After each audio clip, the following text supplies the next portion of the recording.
우리를 향하신 하나님의 뜻이 있습니다.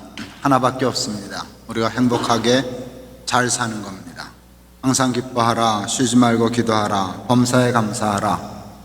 이는 그리스도 예수 안에서 너희를 향하신 하나님의 뜻이니라. 그 뜻이라는 말씀은 소원이라는 말씀이죠. 하나님의 뜻, 하나님의 소원은 하나님에게 없어요. 우리에게 있어요. 우리가 기뻐야 기뻐하시고 우리가 행복해야 우리가 행복해 하셔요. 우리의 소원도 행복하게 잘 사는 거예요. 잘 살려고 돈 벌고, 잘 살려고 공부하고, 잘 살려고 이민 오고, 잘 살려고 예수 믿고 그래요. 그런데 잘 사는 거 힘들어요. 잘 사는 사람 많지 않아요. 지나가는 100사람한테 물었습니다. 요즘 어떻게 사십니까? 하고 물었습니다. 뭐라고 대답하는 사람이 많았을까요?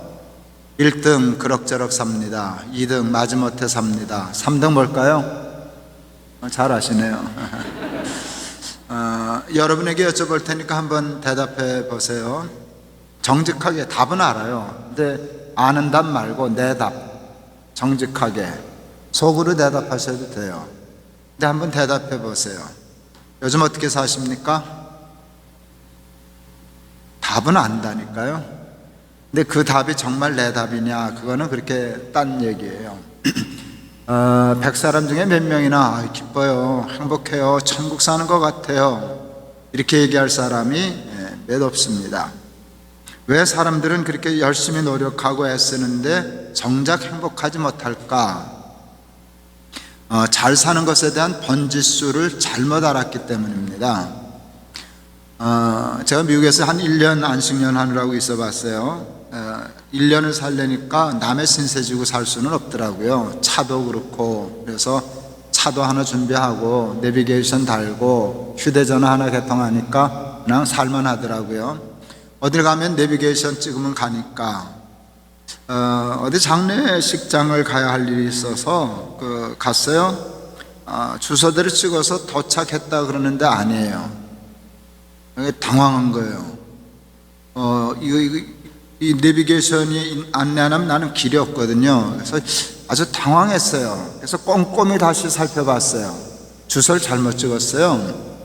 에비뉴하고 스트리트를 숫자는 똑같은데 내가 속으로 에비뉴네 스트리트나 그거 하나 바꿨다고 엉뚱한 데 갔다나? 근데 그렇지 않아요. 여러분, 정확해야. 그래서 다시 정확하게 주소를 입력하니까 데려다 줬어요.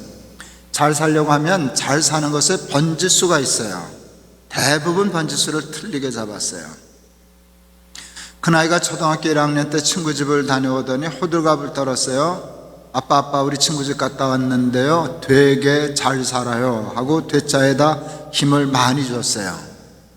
왜 그러냐 그랬더니 자가용이 2대야, 집에 풀장 있어, 텔레비전 카메라로 도둑 경비해. 엄청 부잣집을 보고 왔어요. 그때 제가 알았어요. 우리 아이가 매우 중요한 단어, 잘 산다는 단어를 잘못 쓰고 있다는 걸 그때 알았어요. 그 친구 집을 갔다 와서 우리 아이는 이렇게 얘기했어요. 오라요, 아빠 우리 친구 집 갔다 왔는데요, 걔네 집 되게 부자예요. 부자라는 단어가 정확한 거예요. 자가용 2대, 집에 풀장, 그거는 부자예요. 근데 우리는 부자라는 말 잘 안 써요. 그냥 잘 살아요. 잘 산다는 말로 그냥 해요. 돈 없는 사람에 대한 정확한 말이 있어요. 가난한 사람. 근데 우리는 그렇게 복잡하게 말 안 해요. 못 사는 사람. 못 살긴 뭘 못 살아요? 돈 조금 없는 거지. 여러분, 그러니까 잘 살고 못 사는 것이요, 잘 사는 것의 번지수를 돈에다 걸었어요. 돈. 여러분, 돈 좋아요? 싫어요? 대답해요. 돈 좋으세요? 싫으세요? 좋죠. 저는 목사인데 돈 좋아하게요? 싫어하게요? 괜찮을까요?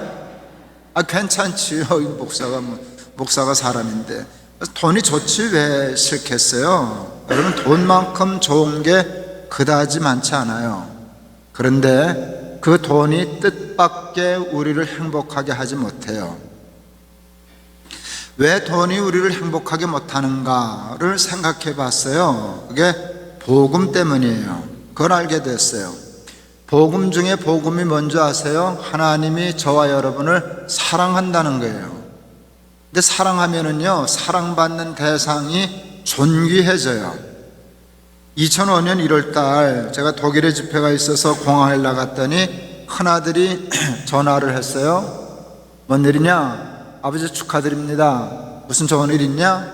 예, 올해 할아버지가 되시겠는데요. 제가 무녀동남 외아들로 커서요, 개 고양이도 끔찍이 여기고 좋아하는데 손주가 생긴다니까 이렇게 그냥 발이 땅에서 뜨더라고요. 공중부양. 독일 집회 다녀왔더니 우리 아이가 그때 계룡대에서 공군 장교할 때였는데 며느리하고 초음파 사진 찍은 거 들고 올라왔어요. 보니까 우리 며느리 뱃속에 벌거지처럼 꼬부라진 거 요만한 거 하나 있었어요. 키도 쟀는데요, 2.8cm였어요. 얼굴도 모르고 남자 아들인지 딸인지도 모르고 다만 하나 하는 거, 가장 중요한 거, 내 피부치가 있다는 거예요. 그렇게 신기하대요. 보고 또 보고 보고 또 보고 하다가 제가 우리 교회 홈페이지에다 글을 썼어요. 우주보다 더 크고 귀한 2.8cm. 그래요, 안 그래요? 그래요. 우주보다 더 크죠. 사랑하는 존재가 생김으로 우주가 내 마음에 들어왔어요. 천하보다 더 크고 귀해요. 하나님이 우리를 사랑하시기 때문에 우리를 귀하게 창조하셨을까요? 하찮게 창조하셨을까요? 귀하게 창조하셨어요. 얼만큼 귀하게 창조하셨을까요? 천하보다 귀하게 창조하셨어요. 성경에 있잖아요. 사람이 만일 온 천하를 얻고도 자기 목숨을 잃으면 무엇이 유익하리요? 무슨 뜻이에요? 네가 더 비싸, 네가 더 커, 네가 더 귀해. 너를 잃어버리고 천하 얻으면 헛장 싼 거야. 손해 많이 본 거야. 우리가 천하보다 크고 귀해요. 그래서요, 여러분, 천하를 다 얻어도 사람은 행복할 수 없어요. 행복하다는 말은 만족하다는 말로 바꿀 수 있어요. 만족하다. 다윗이 그것을 시편 23편에서 나의 잔이 넘치나이다 라고 고백했어요. 여기 지금 컵에 물이 있는데요, 요만큼 있네요. 여기 지금 만족한 상태인가요? 불만족한 상태인가요? 불만족한 상태죠. 여기 안 찼으니까. 저와 여러분을 하나님이 사랑하셔서 크게 만드셨어요. 귀하게 만드셨어요. 천하보다. 그래서 천하를 다 얻을 수 없지만 다 얻어서 넣어도 안 차요. 내가 더 크기 때문에. 비교적 가난한 집에서 태어났어요. 저희 아버지 학교 수의하셨어요. 저는 어려서부터 뭐 계산하고 따지는 거 좋아했어요. 우리 아버지 월급이면 쌀 몇 가마 사나? 한 가마 반 사시더라고요. 그때 17,000환 받았어요. 그때 선생님들은 수의는 17,000환, 선생님들은 한 35,000환. 뭐 그런 쓸데없는 거 그렇게 기억하는지 몰라요, 저는. 우리는 한 가마 반, 선생님들은 한 세 가마. 이게 그 당시 봉급이었어요. 요즘 쌀 한 가마가 얼마인가 이렇게 했더니 그냥 대략 20만 원 잡으면 되더라고요. 서울에서 20만 원짜리 쌀은 있는가 모르겠어요. 20만 원 잡으면 한 가마 반이면 요즘 화폐 가치로 30만 원 월급 받았다는 뜻이 돼요. 여러분, 세 식구가 30만 원 가지고 살 수 있어요, 없어요?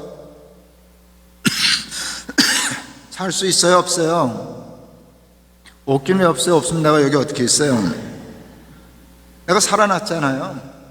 30만 원 갖고 살아서 여기 있잖아요. 그걸 죽지 못해 산다 그러죠. 그런데 우리 어머니가 살림을 참 매섭게 했어요. 그 돈을 다 안 쓰고 아끼고 저축하고 저축해서 65년대에 집을 샀어요. 저는 그걸 세계 8대 불가사의라고 생각해요. 하여간 그건 불가사의한 일이에요. 하여간 집을 샀어요. 이사 간 날 저 잠 못 잤어요. 제 중3 때였던 것 같은데 잠 못 잤어요. 너무 좋아서, 너무 벅차서. 방바닥도 쓸어보고 바람벽도 쓸어보고, 야, 좋다, 우리 집이다. 평생 새빵살이 하다 자기 집 사서 이사 간 날 첫날부터 쿨쿨 자는 건 사람도 아니다. 그게 곰이지 사람이랴. 그랬어요. 정직하게 대답하세요. 돈이 주는 만족 있어요, 없어요? 있어요. 얼마나 좋으면 애가 잠을 못 자겠어요. 그게 돈의 매력이고 마력이에요. 그래서 사람들은 다 돈을 좋아해요. 돈의 마력과 매력은 모르는 사람이 없는데 대부분 돈의 한계를 몰라요. 돈은 한계가 있어요. 돈의 한계가 뭔지 아세요? 제가 며칠 못 잤게요? 그게 한계예요. 제가 며칠 못 잤게요? 하루 못 잤죠. 이틀 못 자는 사람이 있어요. 예민한 사람. 사흘 못 자는 사람이 있어요. 아주 예민한 사람. 일주일 못 자는 사람이 있어요. 미친 사람. 그게 그렇게 안 돼요. 그냥 그저 그렇고 그렇다가 그래요. 왜요?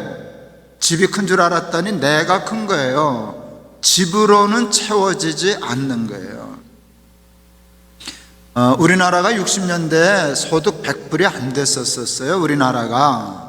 우리나라가 국민소득 100불 할 때 여러분 태국, 방글라데시, 베트남, 필리핀, 인도네시아 소위 지금 동남아시아에 우리말로 못 산다는 나라의 국민소득이 300불 정도였어요.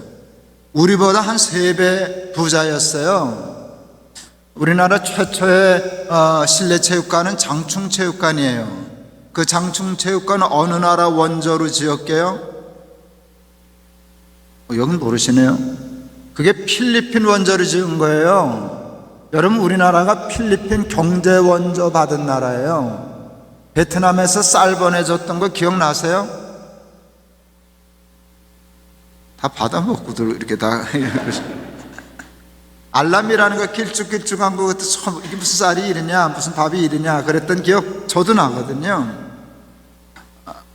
그만큼 가난했어요. 100불도 안 되던 나라가 제 당대에, 저는 전쟁통에 태어나서 전 기억이 이상한 기억이 다 있어요. 업혀 다닐 때 기억이 있거든요. 저는 이렇게 업고 포대기에서 뒤집어 쓰면 잠들고 그러던 기억이 있어요.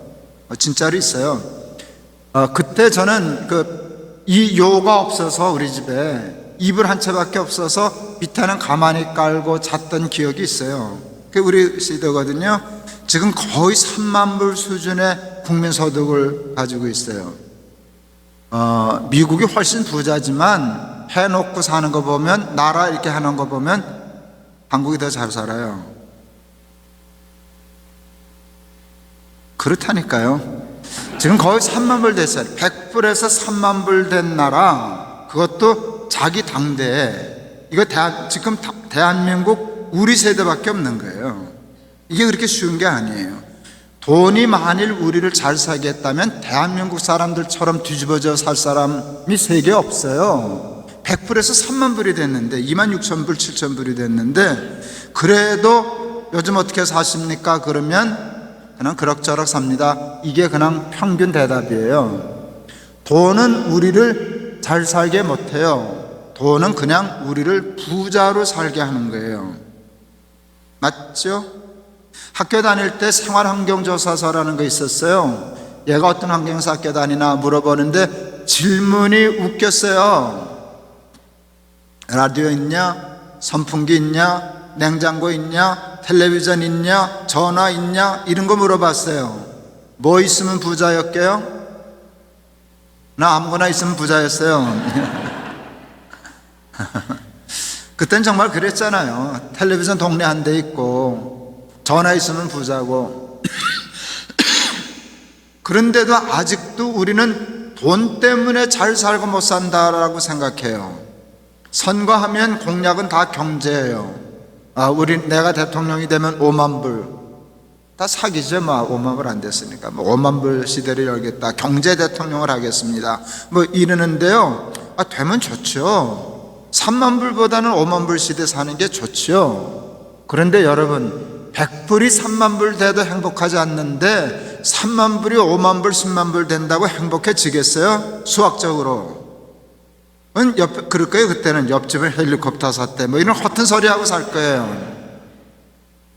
돈이 아무것도 아닌 건 아니지만, 돈을 무시하고 깔볼 건 아니지만, 부자로 사는 건 좋은 일이지만, 여러분 아셔야 돼요. 돈이 우리를 행복하게는 못하고요, 잘 살게 못하고요, 돈이 우리를 더더군다나 구원할 수는 없죠.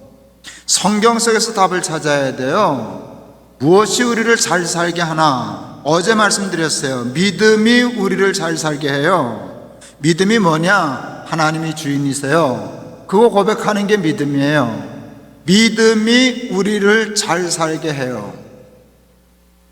무엇이 우리를 못 살게 하나? 사람들은 가난이 우리를 못 살게 한다 그러는데 성경은 죄가 우리를 못 살게 한다라고 가르쳐줘요. 죄의 싹은 뭐예요? 사망이다. 죄의 싹은 사망. 사망은 잘 사는 거예요? 못 사는 거예요? 못 사는 거잖아요. 사망이 못 사는 거거든요. 못 사는 사망의 단 하나의 이유는 죄예요. 가난이 아니에요. 죄 때문에 못 살아요. 하나님이 아담과 하와에게 선악과 따먹고 죄지면 정령 죽으리라 말씀하셨어요. 근데 불행하게도 우리 조상 아담과 하와가 선악과 따먹고 범죄했어요. 죽었어요? 안 죽었어요? 아담과 하와 죽었어요? 안 죽었어요? 언제 죽었어요? 안 죽었어요? 그럼 하나님이 거짓말 하셨어요? 죽었어요? 안 죽었어요? 이게 언제 죽었냐니까? 안 죽었잖아요. 그런데요, 그러면 하나님이 거짓말 하신 걸까? 하나님은 그냥 허풍 치신 걸까? 하나님은 그냥 겁주시려고 그러신 걸까? 그건 아니에요. 계시록에 보면 사대교회에 대한 하나님의 일곱 교회에 대한 편지가 있는데 대개 칭찬과 책망을 겸하여 받았는데 사대교회는 야단만 맞았어요. 사대교회에 대한 책망이 참 표현이 기가 막혀요. 너는 살았다 하는 이름은 있으나 실상은 죽은 자니라. 사대교회는 산 교회예요? 죽은 교회예요? 산 교회인데 죽은 교회예요. 껍데기는 살았어요. 근데 그건 산 게 아니에요. 실상은 더 죽은 거야. 그래서 제가 실상 죽음이라는 단어를 하나 만들었어요.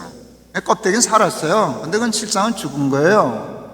그러고 보니까 아담과 하와가 선악과를 따먹고 이 죽음은 나중에 왔지만 실상 죽음이 그 자리에서 왔더라고요. 아담과 하와에게 나타난 임했던 실상 죽음이 뭔가? 첫째, 하나님과의 관계 단절이에요. 이건 굉장히 중요한 거예요. 여러분, 생명은 하나님과의 관계에 있어요. 축복도 마찬가지예요. 요한복음 15장에 나는 포도나무여 너희는 가지니, 그거 아시죠? 어떻게 해야 생명이 있고 열매를 맺는가? 하나밖에 없어요. 붙어 있으면 돼요. 붙어 있으면 살고 붙어 있으면 열매를 맺어요. 하나님과 우리의 관계가 그런 게 붙어 있어야 되는 거예요. 관계에 있어요. 떨어지면 죽어요. 열매 못 맺어요. 그런데 죄는요, 하나님과 우리를 붙여놓을까요? 떨궈 놓을까요? 떨궈 놔요. 아담과 하와가 선악과 따먹고 제일 먼저 한 일이 여호와의 낯을 피하여 숨은 거예요. 하나님이 무서워졌어요. 피하고 싶었어요. 도망가고 싶었어요. 하나님하고 만나고 싶지 않았어요. 전에는 하나님과의 사이, 우리말은 사이, 한문으로는 관계가 아주 좋았어요. 밀접했어요. 사랑했어요. 아담아 하와야 하면 뛰쳐나가서 이러쿵 저러쿵 하고 하나님과 늘 하나 돼서 살았어요. 죄가 딱 들어가니까 하나님 무서웠어요. 하나님 안 오시면 좋겠다. 하늘에 찍고 오셨나? 그래서 피하여 숨었어요. 죄는요, 하나님과의 관계 단절을 가져와요. 그것이 사망이고요, 그것이 축복으로부터의 멀어짐이에요. 열매 맺을 수 없어요. 살 수 없어요. 가난하다고 하나님과 단절되지 않아요. 대학 못 갔다고 하나님과 단절되지 않아요. 그렇죠? 세상적으로 성공 못했다고 하나님 나라 못 들어가지 않아요. 근데 죄 지으면 하나님 나라에 들어갈 수 없어요. 하나님과 관계가 단절되니까. 두 번째는요, 사람과의 관계가 단절됐어요. 하나님이 엿새 동안 힘써 이 세상을 만드시고 아담에게 주셨어요. 엿새 동안 만드시고 일회째 되는 날 쉬셨어요. 제가 이게 조금 걸렸어요. 하나님이 쉬셔? 안식을 하셔? 여러분, 하나님의 쉼이라는 말은요, 전능하신 하나님의 쉼은 논리적으로 충돌해요. 쉼은 한계를 의미할 수 있거든요. 제가 아주 하나님께 대해서 불경스러운 표현을 가끔 장난처럼 잘 써요. 전 하나님이 일회째 되는 날 쉬셨다는 말을 이렇게 해요. 하나님이 힘드셔서 뻗으셨다. 아우, 나 하루 쉬어야 돼. 난 하루 좀 자야 돼. 너무 이거 하려고 힘들어서. 그만큼 엿새 동안 하나님이 최선을 다한, 그러니까 하나님의 창조는요, 논리적으로 성립이 안 되는데 갖다 붙이면 전능하신 하나님이 하루를 쉬셔야만 하리만큼 완벽한 최선을 다한 창조였어요. 왜요? 아담 주고 싶어서. 아담을 사랑하니까 가장 좋은 걸 주려고 혼신의 힘을 다 쏟아 만든 게 세상 창조예요. 완벽했어요. 근데 아담 양심불량이었어요. 우리 할아버지 하나도 안 기뻤어요. 기뻐하지 않았어요. 그냥 시무룩했어요.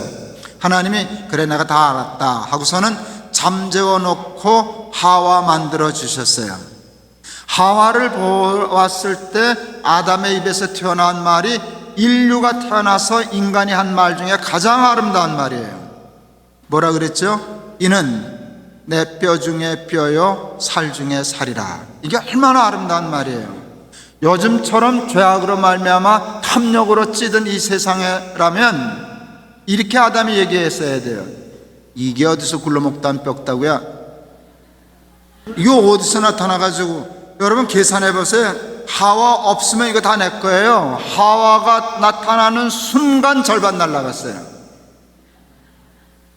야, 이거 본래 내가 맡았던 거야. 안 꺼져? 이게 어디서 굴러먹던 뼈다고야? 이렇게 돼야 되는데요, 그 의식이 없었어요. 내 거라는 의식이 없었어요. 야, 내 개가 어디 있군, 네 거가 어딨냐? 나와 너로 얘기하자. 너는 나야. 근데 어떤 나야? 뼈 중에 뼈여 살 중 가장 소중한 나야. 이게 얼마나 아름다워요. 그게 하나님과 사이가 좋았고 사람과 사이가 좋은 것이 하나님 나라예요. 세상 지옥이 뭐예요? 하나님과 사이가 안 좋고 사람과 사이가 안 좋은 게 지옥이에요. 선악과 따먹고 하나님이 아담에게 물으셨어요. 누가 너더러 이 선악과 따먹으라 했더냐? 아담 말하는 꼴 좀 보셔요. 우리 할아버지, 하나님이 내게 주신 저 여자 때문에 그랬습니다. 이 저 여자란 말, 이게 참 기분 나쁜 말이거든요. 나하고 상관없다고. 저 여자, 아까는 뼈 중에 나라고 그러더니 이게 1인칭, 2인칭, 3인칭이 있어요.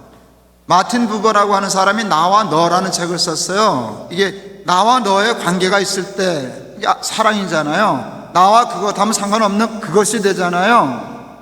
그런데 아담과 하와는 2인칭의 관계도 아니었어요. 극 1인칭의 관계였어요. 너는 나야, 나중에 가장 소중한 나야. 그러더니 2인칭도 안 거치고 3인칭으로 갔어요. 저 여자.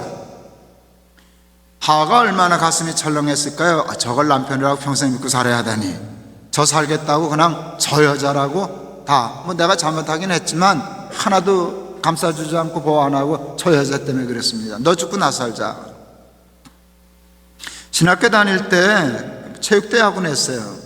2학년하고 3학년 축구 시합을 하는데 우리가 2학년 때인데 우리 2학년 응원가 살벌했어요.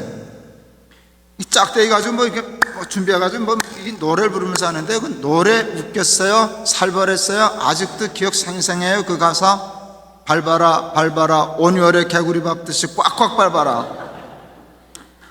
2절도 있어요. 뽀개라 뽀개라 동지 섣달 장작 뽀개듯이 팍팍 뽀개라.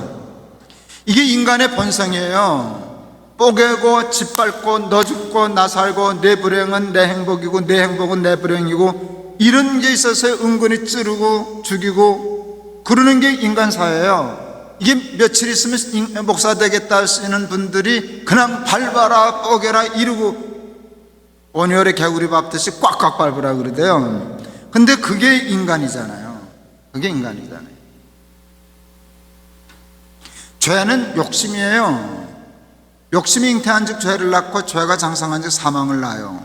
그러니까 욕심 때문에 상대방을 죽여요. 네가 죽어야 늦게 내게 돼. 그거거든요. 그러니까 이게 다 원수가 되고 죽고 죽이고 이러고 살아가는 무한 경쟁 속에서 사는 살벌한 세상이 되고 말았어요. 우리 학교 다닐 때 우스갯소리 시리즈가 있었어요. 참새 시리즈, 최불암 시리즈 있었는데 그 중에 하나가 식인종 시리즈라는 게 있었어요. 식인종 아이가 부모를 잡아먹었어요. 부모 잡아먹고 얘가 대성통곡을 했다네요. 뭐라 그러고 울었게요? 얘가 부모 잡아먹고 나는 고하다 그랬다네. 지가 잡아먹고 나는 고하다. 여러분, 그런 우스갯소리 하나에도요 뭔가 중요한 교훈이 담겨져 있는 거예요. 사람들은 잡아먹어요. 무한 경쟁 속에서 잡아먹고 보니까 아무도 없는 거예요. 친구도 없고 형제도 없고 아무도 없어요. 고하죠. 외로움. 이게 죄예요.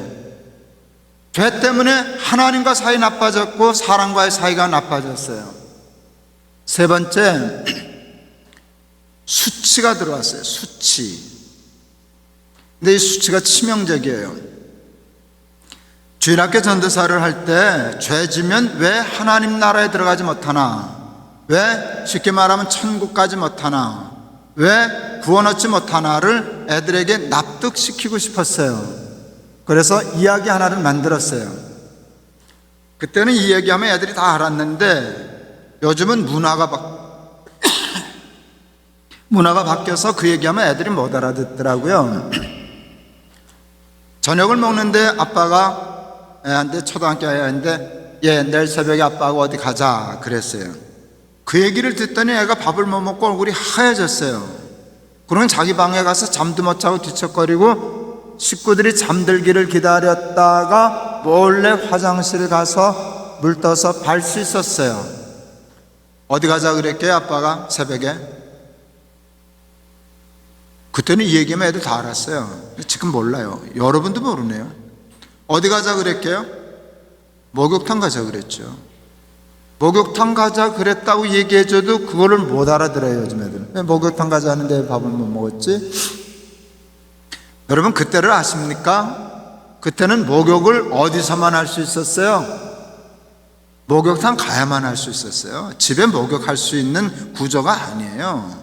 그냥 구공탕 거기다가 속 걸어놓고 물 끓여서 한 바가지 떠서 찬물 섞어서 세수하고 가는 게 전부잖아요. 그러니까 목욕탕을 가야 목욕할 수 있었어요. 그런데 목욕 한 달에 몇 번씩 갈게요? 뭘 몇 번씩 가요? 그게 다 돈인데. 말은 뭐 일주일에 한 번씩 간다 그러지만 그건 그냥 그래요. 그래서 목욕탕 가면은 순서가 있어요. 뭐 징그러운 얘기지만 때를 뿔커야 돼요. 탕에 들어가서. 이게 깜빡 졸면 때가 떨어져요. 그러면 때가 떠다녀야 돼요. 내 때, 제 때 이렇게 막 떠다녀요. 그러면 주인이 정기적으로 잠자리채 들고 들어오는 거 아시죠? 그래서 이렇게 걷어가고. 우리가 그런 시대를 살았었잖아요. 그러니까 애들이 뭐 씻는 게 마땅치 않으니까 까마귀 발이 든 애들이 참 많았어요. 그러니까 그놈도 까마귀 발이었던 거예요. 그런데 양말을 신고 다니니 그게 까마귀 발인지 백조 발인지 누가 알아요? 아무 문제 없었어요. 근데 목욕탕 가자는 바람에 아이쿠 내 발, 까마귀 발 갖고는 목욕탕 못 들어가거든. 그래서 내가 애들한테 얘기해요. 까마귀 발 가지고 목욕탕 들어갈 수 있냐 없냐? 없어요. 죄 짓고 구원 얻을 수 있겠냐 없겠냐? 없겠네요. 맞죠? 죄를 가지고 하나님 나라에 들어갈 수 없어요. 저는 하나님의 심판은 빛으로 임한다고 생각해요. 뭐 법점은 들고 뭐 너 이거 기억나냐 안 나냐 이거 그냥 빛으로 서 계시면 돼요. 모든 죄가 다 드러날 때 씻지 못한 죄, 회개하지 못한 죄, 용서받지 못한 죄 가지고는 하나님 나라에 들어가라고 등 떼밀어도 못 들어가요. 차라리 그냥 지옥 가는 게 나니까. 그게 죄예요. 죄는 그런 수치가 있어요. 여러분, 죄 있어요 없어요? 있어요 없어요? 저는요 죄 없는 사람 없다 그랬거든요. 제 죄도 그렇고 여러분 죄도 그렇고 하나님이 다 가리워 주셨어요. 여러분 제 죄 모르죠? 그러니까 내가 이렇게 뻔뻔하게 있잖아요. 여러분 죄 제가 모르죠? 옆에 분들도 서로 모르죠? 그러니까 아무렇지도 않게 뻔뻔하게 계시는 거잖아요. 이게 다 드러난다면 저는 여기 못 있고 여러분은 거기 못 있어요. 그래요, 안 그래요? 제가 혼자 커가지고 개고양이 참 많이 길렀는데요. 고양이가 쥐 잡는 거 본능이게요? 교육이게요? 이렇게 물으면 답은 아시는 거죠. 본능인 줄 알지만 아니요. 훈련받지 못한 고양이는 쥐 못 잡아요. 누가 훈련시키나? 애미가 훈련시켜요. 우리 고양이가 새끼 3마리를 낳고 쥐약 먹은 쥐를 잘못 먹고 돌아가셨어요. 우리 고양이 눈도 못 떴을 텐데 이걸 제가 동물을 좋아하니까 다 살렸어요. 분유 사다가 해서 티스푼을 이거 해서 다 강제로 먹여가지고 똥 닦아주고 그래서 다 살렸어요. 다 어른이 됐어요. 이 자식들. 내만 봐도 쥐를 못 잡는 것 같아요. 우리 고양이가. 우리 아버지가 수상하니까 어느 날 쥐를 산채로 잡아오셨어요. 어디서. 그리고 까만 전깃줄로 묶었어요. 그 쥐를. 그리고 우리 고양이 한 대 던져줘 봤어요.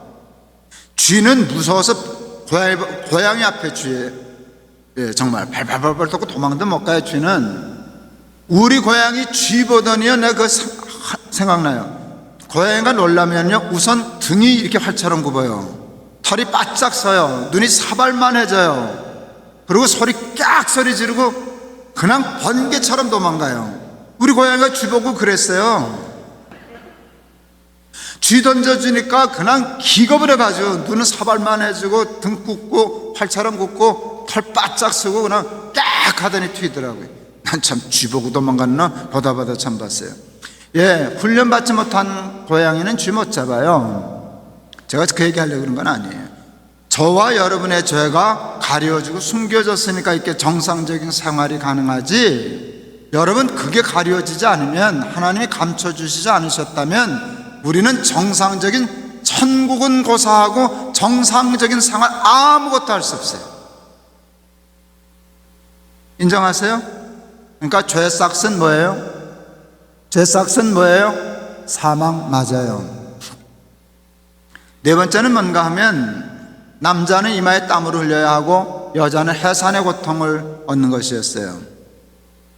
죄 때문에 고통이 들어오기 시작했어요. 제가 숭실대학에서 그 성경 과목 가르치던 때가 있었는데 이 설명을 했어요. 죄 싹은 사망이라고 하는 얘기를 하니까 애들은 참 기발해요. 한 놈이 뒤에서 이렇게 손들더니, 목사님, 그랬더니, 그거는 인간이 과학과 경제로 다 풀었습니다. 그건 또 뭔 소리냐? 과학이 발달해서, 의술이 발달해서 무통분만 가능합니다. 그냥 기발해. 애들은 무통분만 가능하다고. 그리고 이제는 과학이 발달해서 땀 안 흘려도 됩니다. 그 말이 일리가 있더라고요. 옛날에 남자들이 1년을 날려면 옷이 최소한 3벌이 있었어야 돼요. 뭐예요? 동복, 하복, 뭐가 있었어요? 춘추복이라는 게 있었어요. 근데 여러분, 요즘은 춘추복이 없어졌다는 거 아세요? 춘추복 개념이 없어요. 왜 춘추복이 없어졌는지 아세요? 난방과 냉방이 닿기 때문에 춘추복은 의미가 없어요. 난방이 되기 때문에 동복은 옛날보다 얇아졌어요. 냉방이 되기 때문에 하복은 옛날보다 두꺼워졌어요. 그래서 춘추복이 없어졌어요. 땀 흘리는 거 없어졌어요. 이제는 기계가 다 뭐 하잖아요.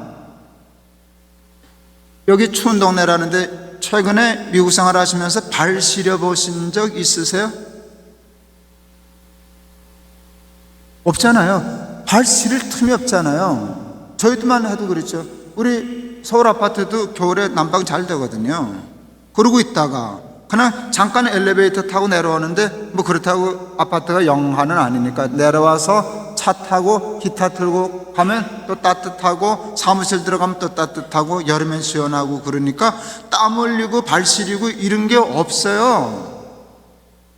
그러니까 경제가 이마에 땀 흘리는 일을 해결했어요. 또 과학이 무통분만도 했어요. 그러니까 그의 말이 맞죠. 그때 내가 이렇게 얘기했어요. 그 성경이 쓰여질 당시 그것이 인간의 고통을 상징하는 가장 대표적인 것이어서 그랬다. 그거는 극복됐지만 그래서 인간의 고통이 없어졌냐? 인간이 행복해졌냐? 그건 아니거든요. 이 세상의 모든 고통, 죽음 같은 고통의 단 하나의 원인은 죄예요. 이 세상 속에서 죄를 딱 잡아서 옮겨 놓으면 다른 거 아무것도 안 바뀌어도 돼요. 지금 있는 그대로 다 있어도 죄 하나만 딱 뽑아서 옮겨 놓으면 그 자리에서 하나님 나라 돼요. 그러니까 죄 삭은 죄 삭은 사망이 맞아요. 아멘 하셔야 되잖아요. 맞죠? 동일해야 내가 그 다음 진도를 나갈 거 아니에요. 맞죠? 예, 죄 삭. 그런데 문제는 뭔가 하면 죄 없는 사람이 없다는 거예요. 우리는 다 죄인이라는 거예요. 그래서 우리는 전적으로 구원에 관한 한 무능력한 존재로 태어나요. 우리는 사망의 상태에서 태어나는 거예요. 거기서 구원이라는 개념이 생겨나는 거예요. 우리는 죄 때문에 영원히 죽을 수밖에 없는 데서 태어났는데 구원받겠다. 예수 믿는 목적은 구원에 있거든요. 근데 어떻게 해야 구원을 얻나? 죄 때문에 죽게 되었으니까 죄의 문제를 해결해야만 구원을 얻게 되는 거예요. 빈곤의 문제, 가난의 문제 해결하는 게 아니라 죄의 문제를 해결해야만 구원을 얻을 수 있어요. 잘 살 수 있어요. 행복할 수 있어요. 하나님 나라에 들어갈 수 있어요. 근데 죄는 어떻게 해결하나 보니까 죄는요, 용서받아야만 해결이 돼요. 그렇죠? 상대방이 용서해 주기 전에는 내가 무슨 수를 써도 죄는 없어지지 않아요. 하나님이 그래서 죄는요, 죄 용서함, 죄 사함, 속죄함, 이 개념이 구원, 행복, 성공, 기쁨, 감사, 이런 개념을 위해서 가장 중요한 개념이에요. 죄를 사함받는다, 용서받는다, 죄 사함받는다, 속죄받는다. 다윗이 시편에서 이렇게 고백했어요. 허물의 사하심을 받고 죄의 가리움을 받은 자는 복이 있도다. 제가 옆에다 썼었어요. 나도 예수 믿고 받은 복 중에 최고의 복은 죄사함의 복이에요. 속죄함의 복이에요. 그 죄로 말미암아 죽을 수밖에 없는 죄를 사하여 주신 게 최고의 축복이에요. 근데 하나님이 인간의 죄를 어떻게 사하여 주시나? 용서는요, 사랑과 연관이 되어 있어요. 사랑하면 용서가 돼요. 베드로가 예수님한테 형제의 죄를 7번도 용서할 수 있겠어요? 이건 지금 은혜가 꼭대기에 찼다는 뜻이에요. 너무 은혜를 받으니까 형제의 죄 이 기분이면 내가 7번도 용서할 수 있어요. 여러분 3번 용서하면 훌륭한 건데 베드로가 너무 은혜를 받아가지고 7번 용서하겠다 그랬어요. 그러면 예수님이 칭찬하셔야 되는데 예수님이 70번씩 7번이라도 용서해라 그러셨어요. 70번씩 7번이면 산술적으로 몇 번이에요? 490번. 여러분 사람이 사람의 죄를 490번 용서할 수 있어요? 없어요? 있어요? 없어요? 있어요. 잘 생각해 봐요. 있어요. 누가 누구의 죄를 490번까지라도 용서할 수 있을까요? 남편이 아내를, 아내가 남편을, 자식이 부모를 다 아니에요. 부모가 자식을. 그거는 가능성이 있지 않을까요?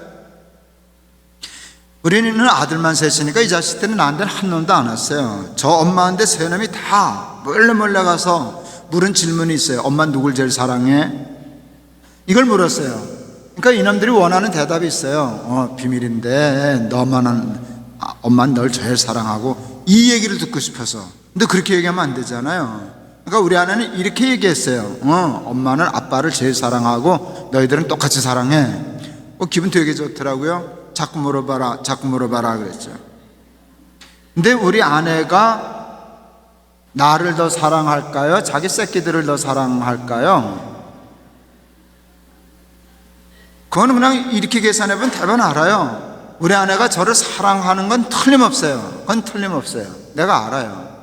그런데 우리 아내가 나 490번 용서할 수 있을까요? 난 그거 기대 안 해요. 나도 못하고, 미안하지만 못하고. 근데 우리 아내는 자기 아들들의 죄를 490번 용서할 수 있을지도 모르죠. 거긴 가능성이 있잖아요. 이게 중요한 거예요. 뭘 얘기하려고 그러는가 하면 얼만큼 사랑하는가가 어디까지 용서하는가를 결정한다는 거예요. 여기에 십자가의 비밀이 있어요. 하나님이 우리의 죄를 용서하시기 위하여 그보다 더 큰 사랑은 없는 그 사랑이 필요하셨어요. 그게 십자가였어요. 하나님이 세상을 이처럼 사랑하사 독생자를 주셨으니 누구든지 믿는 자마다 멸망치 않고 영생을 얻게 하려 하심이니라. 고등부 교육전도 살 때인데 지금 대령으로 예표하는 친구가 육사 같은 친구인데 그 아이가 저를 굉장히 따르고 좋아했어요. 크리스마스 되니까 카드를 보내더라고요. 뭐 조금 있다가 새 1월 1일이 되니까 또 카드를 보내더라고요. 전도사님 새해 복 많이 받으세요 하고 카드를 보내는데 얘가 그림을 잘 그려서 그 카드는 그려서 보냈어요. 한복을 입고 세배하는 그림이에요. 이게 이 팔소매서 이게 있고 세배하는데 썼어요. 전도사님 새해 복 많이 받으세요. 그러고 썼어요. 얼만큼. 그러면 이게 열려요. 쫙 열리면서 이만큼. 그걸 기발하더라고요. 전도사님 새해 복 많이 받으세요. 얼만큼, 이만큼. 열었다 닫았다 열었다 닫았다 하다가 알았어요. 아하, 십자가는 카드구나. 하나님이 우리에게 나 너 사랑해. 우리가 하나님 앞에 물어요. 얼만큼? 이만큼. 이게 십자가잖아요. 그 십자가의 사랑 앞에 용서받지 못할 죄가 없어진 거예요. 살인마들이 있었어요. 제가 기억하는 살인마는 고재봉으로부터 시작해요. 저희 시대는 고재봉, 김대두, 유영철, 이 다 무서운 살인마들이었는데요. 살인마의 계보에서 등급이 탁월하단다. 하여간 급이 다른 살인마가 있었어요. 그게 지존파예요. 지존파는 다른 여타의 살인마하고 급수가 다른 인간들이에요. 다른 살인마들은 사람 죽이는 일에 다 잔인하고 무서운 건 똑같은데요, 잡히면 순한 양같이 고개 떨구고 목이 저처럼 들어가고 잘못했습니다, 죄송합니다, 그리고 딱지가 죽는데요, 지존파만 안 그랬어요. 지존파는 잡혀서도 길길이 뛰었어요. 지존파는요, 죄 없는 사람 잡아서 가두고 그 야성을 결정한다고 그 인육을 먹고 뜯어먹고 이러던 사람이에요. 잡혀서도 고개 안 숙이고 소리 지르고 그랬어요. 6명 다 사형 집행당해서 죽었죠. 사형 집행당하기 전에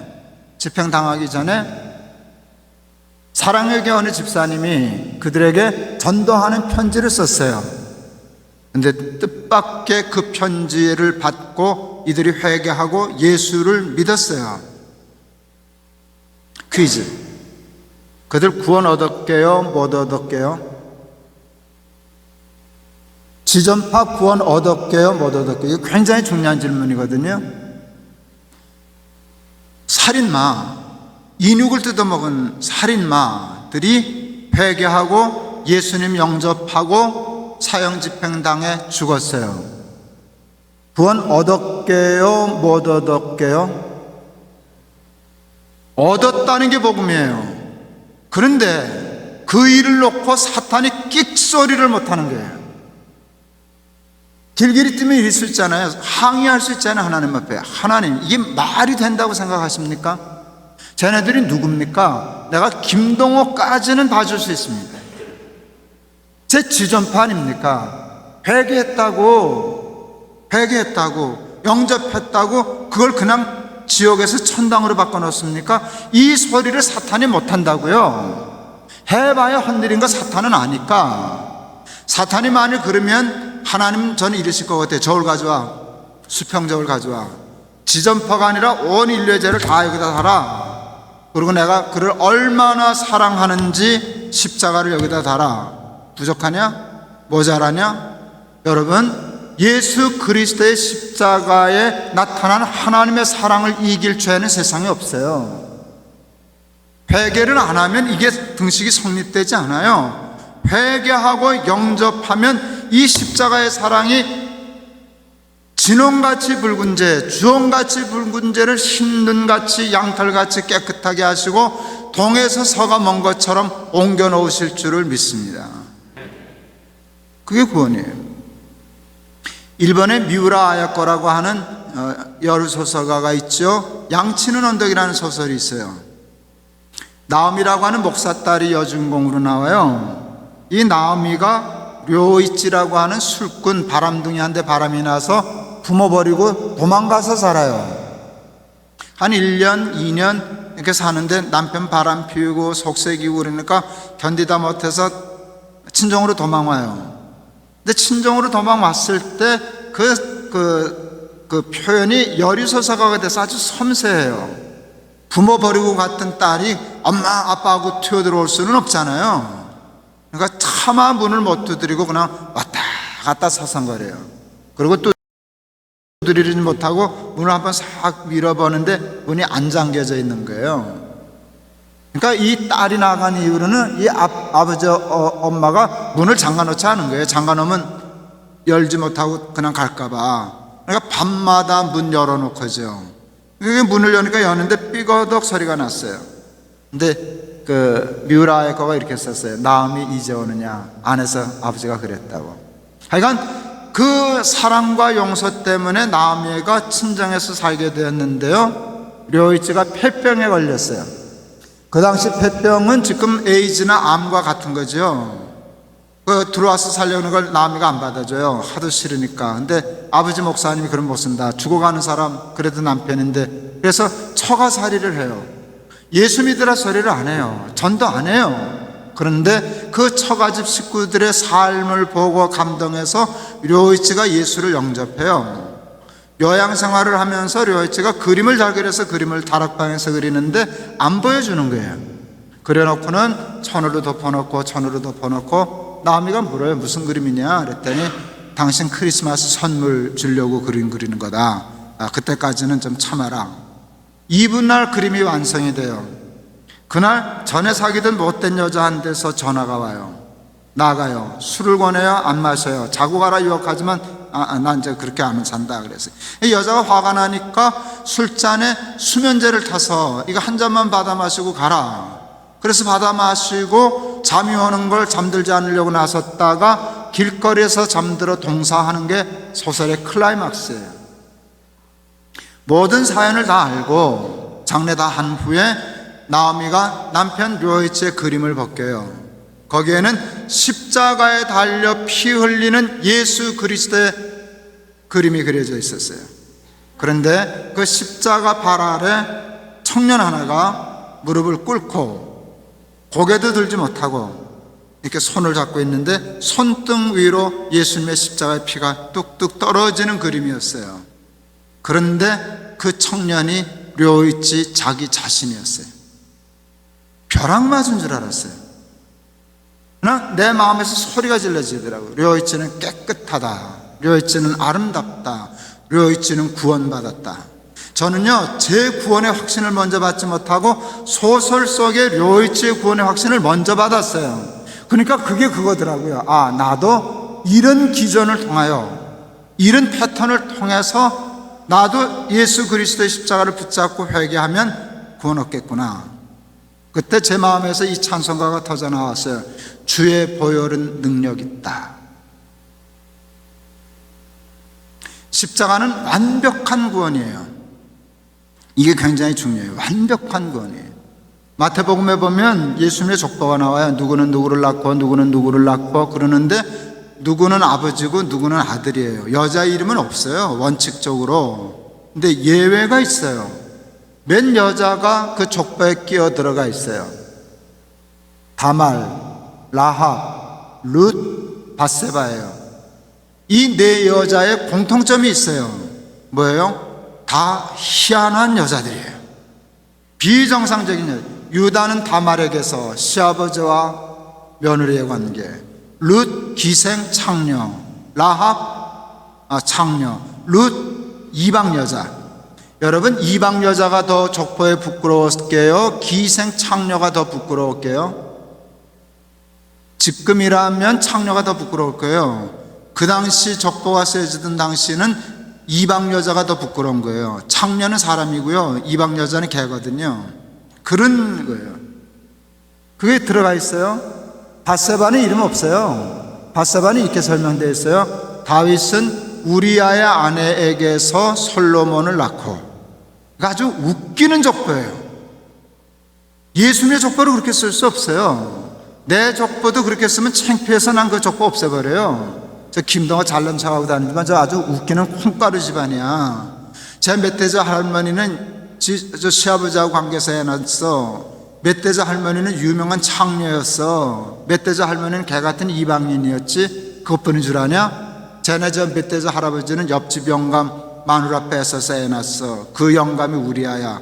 이게 족보라고요. 세상에 이런 족보가 어디 있어요? 여자 이름을 다 넣었다면 할 수 없겠지만 여자 이름을 원칙적으로 안 넣는 거잖아요. 안 넣는 김에 안 넣으면 은폐가 되잖아요. 근데 일부러 고의적으로 넣었다고요. 의도가 있다고요. 제가 생각했어요. 이 다말, 라합, 룻, 밧세바의 의도가 뭔가 그거 깨닫고 제가 말도 못할 은혜를 받았어요. 그러니까 나도 구원받았겠구나. 그러니까 나도 구원받았겠구나. 여러분, 우리 죄가 다말 같아도, 우리 죄가 룻 같아도, 라합 같아도, 밧세바 같아도 회개하면 하나님은 기억 못하는 거예요. 그냥 예수님의 족보에 내 족보에 내 아들이야, 내 딸이야. 예수 그리스도의 세계를 이루는 거예요. 아이를 기를 때 애가 잘못하면 때려줘요. 저는 초등학교 때까지 매들었어요. 중학교 가면서부터 매들면 좀 위험해요. 때를 때려요. 그러면 이놈들이 잘못했다 그러죠. 그렇게 하면 다시 그러면 안 돼. 그러고 용서해요. 내 애들은 참 좋아요. 매를 맞고도 1시간만 있으면 놀아요. 와서 매달려요. 어른 패면 평생 원수 되는데. 그런 일이 없었지만 상상해 보세요. 애가 잘못해서 때려줬어요. 잘못했다 그래서 용서했어요. 근데 이 자식이 안 놀아요. 밥도 안 먹어요. 이거 왜 그러나 하고 가봤더니 자기 방 문 걸어 잠그고 앉아가지고 머리통 줘받고 있어. 아빠는 나를 용서했지만 나는 나를 용서할 수 없어. 진짜 나쁜 놈이에요. 그게 양심적인 것 같지만 양심적인 게 아니에요. 하나님 아버지의 용서를 의심하고 희석하는 거라고요. 내가 다시는 그러지 말아야지. 그리고 다시 건강하게 웃고 밥 먹고 놀고 아버지한테 매달리고 그래야 되는 거예요. 여러분, 하나님의 속죄는 완벽한 속죄예요. 제가 80년대 5월 6일 날 목사 안수를 받았어요. 목사 안수를 앞두고 사탄한테 딱 걸려들었어요. 사탄이 내 죄를 기억나게 했어요. 그러고 나한테 빈정거렸어요. 너 참 양심 없다. 너 같은 놈이 어떻게 목사가 되냐? 할 말이 없었어요. 할 말이 없었어요.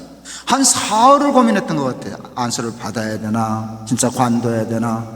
그러다가 알았어요. 사탄에게 내가 쏘갔구나. 그 죄 맞지? 사탄도 알고 나도 알지. 근데 우리 예수님도 아시잖아. 근데 예수님은 너 참 뻔뻔하다 그러지 않으시던데요. 그때 알았어요.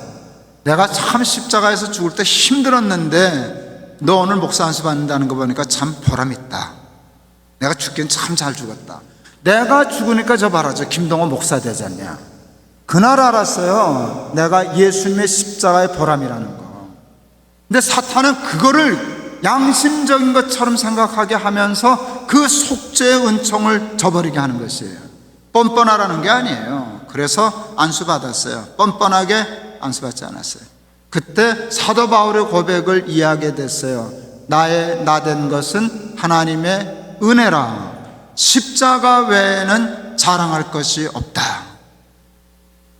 하나님의 은혜로, 십자가의 은혜로 저는 목사 되고 남편도 되고 아버지도 되고 페이스북도 하고 번개도 하고 다 그러는, 죽으면 천당도 가고. 예수 믿으세요?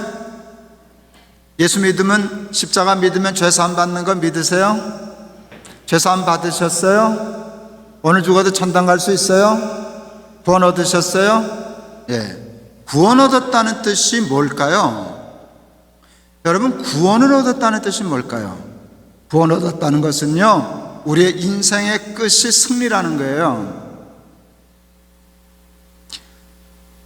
저는 아마 목사 안 됐으면 두 가지 직업 중에 하나를 택했을 거예요. 음악을 했든가 운동을 했든가. 탁구 참 많이 쳤고요, 야구는 제법 잘했고요, 제가 홈런 되게 많이 때렸었어요. 그래서 그 홈런 될 때 배트의 감각이 있거든요. 정말 스위스팟에 맞아가지고 그냥 이렇게 아무 공이 안 느껴지면서 담장 넘어가는 게 있는데, 제가 야구 좋아했었어요.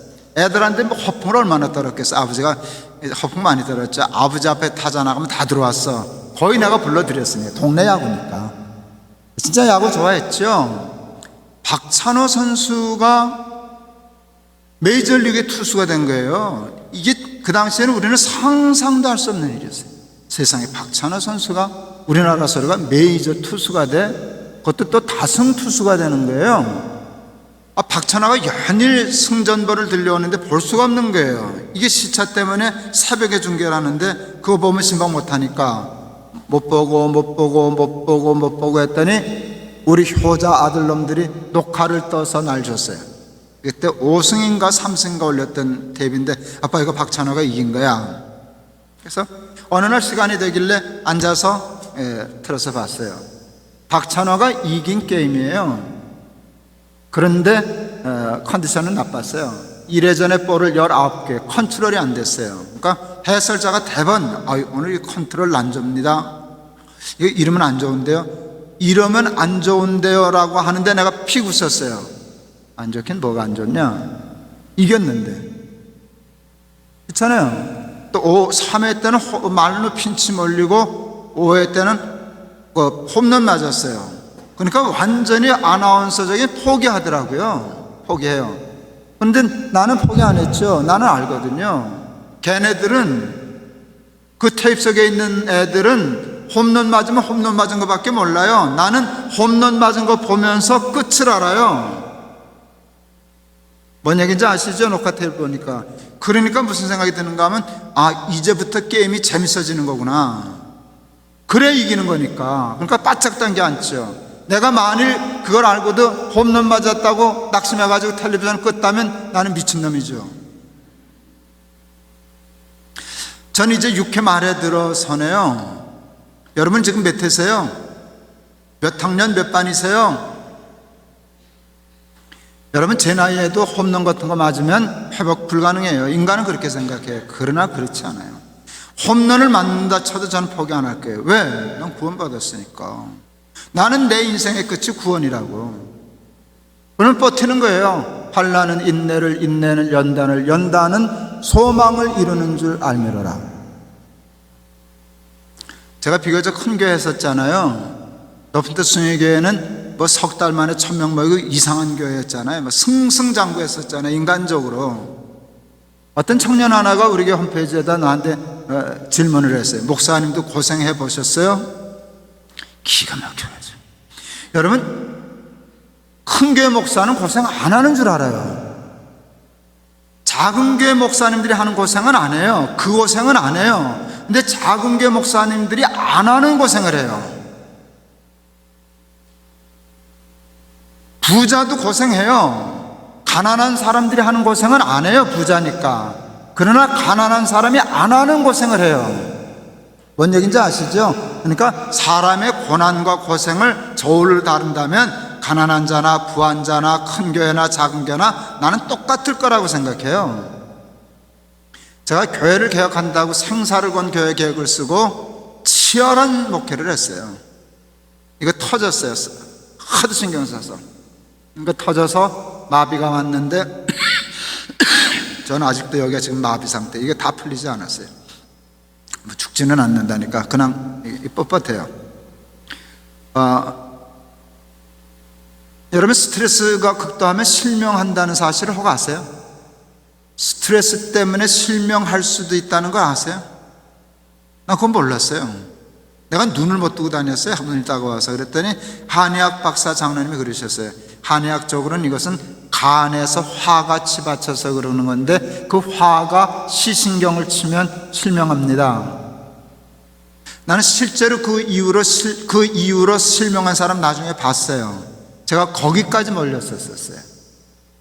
제가 교회 사표냈어요. 도저히 목회할 수 없었어요. 아예 교회를 사표낸 게 아니라 목회를 안 하려고 사표내고 교회 사택 반납하고 은행 융자 얻어서 조그만 집 얻어서 이사가고 2달 동안 교회도 못 나갔어요. 나는 어디 가서 나갈 교회가 없어요. 얼굴이 알려져 가지고 정말 죽는 줄 알았어요. 예수만 안 믿었으면 죽고 싶더라고요.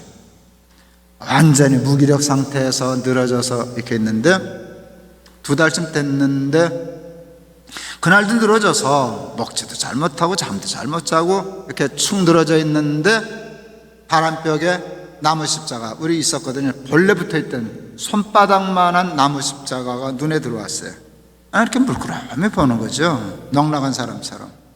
근데 그 십자가가 저한테 말을 걸어왔어요. 난 너 죽는 꼴 못 봐. 십자가가 그날 그랬어요. 저한테 그날 난 너 죽는 꼴 못 봐. 내가 무슨 대가를 지불해도 너는 살려. 그러고 보니까 십자가가 그런 거라고요. 그날 내가 이렇게 탁 자리 박차고 일어났어요.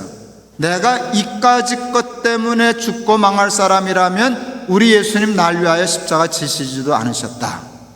그리고 털고 일어섰어요. 그리고 오늘 여기까지 왔어요. 그렇잖아요. 예수님이 그러셔요.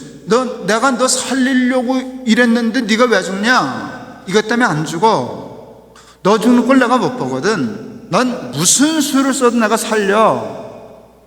그때도 그 설교할 때죠. 박찬호 구호의 말. 너 그렇게 설교했었잖아. 그냥 환난 당할 때 그냥 참고 인내하고 있어. 환난은 인내를, 인내는 연단은 소망을 이루게 될 거야. 그리고 일어섰어요.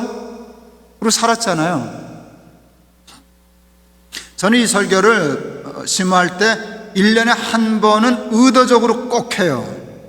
이 설교를 할 때마다 하나님 앞에 기도해요. 하나님, 이 설교 듣고 죽을 사람 사는 일 있게 해주세요. 이 설교는 간증이 참 많아요. 아마 미국 LA에 있는 분으로 내가 알아요.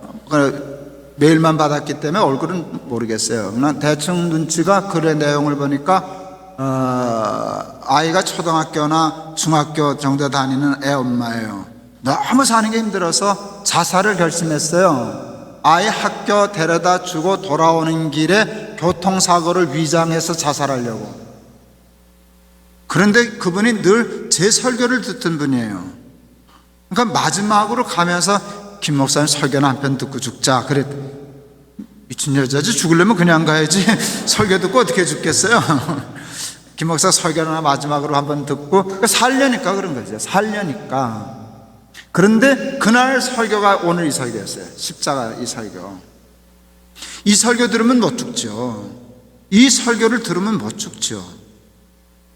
근데 그날 참 재밌는 건 그날 그 설교가 올라가는 시간이 아니었어요. 우리 그 간사가, 영상 간사가 그거 있으면 자기 월요일 하루 쉬고 이렇게 느릿느릿하게 해서 화요일이나 수요일쯤 돼야 영상이 올라가는 거거든요. 근데 그날따라 우리 간사 일정 있다고 미리 해치워 놓고 주무셨었어요. 그러니까 그 설교가 나오는 시간이 아니었는데 이 설교 듣고 안 죽었어요. 안 죽으면 사는 거지. 안 죽으면 사는 거지. 그리고 살아난 후에 한참 후에 목사님 그때 그 설교 때문에 제가 살았습니다. 그때 제가 죽으려고 그랬었는데 목사님 설교 듣고 죽으려고 그러다 못 죽었습니다.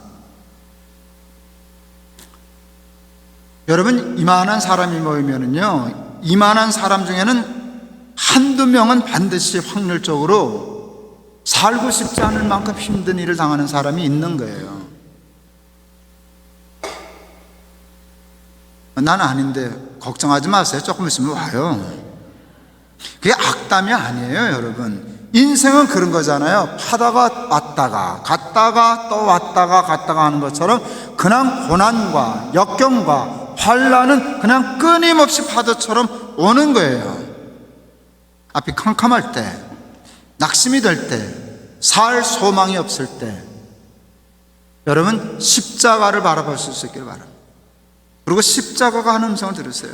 사실이잖아요. 난 너 죽는 걸 못 본다. 너 살리려고 내가 죽었어. 내가 내 생명을 걸고 너를 살려고 그러는데 네가 어떻게 죽고 망할 수가 있겠냐?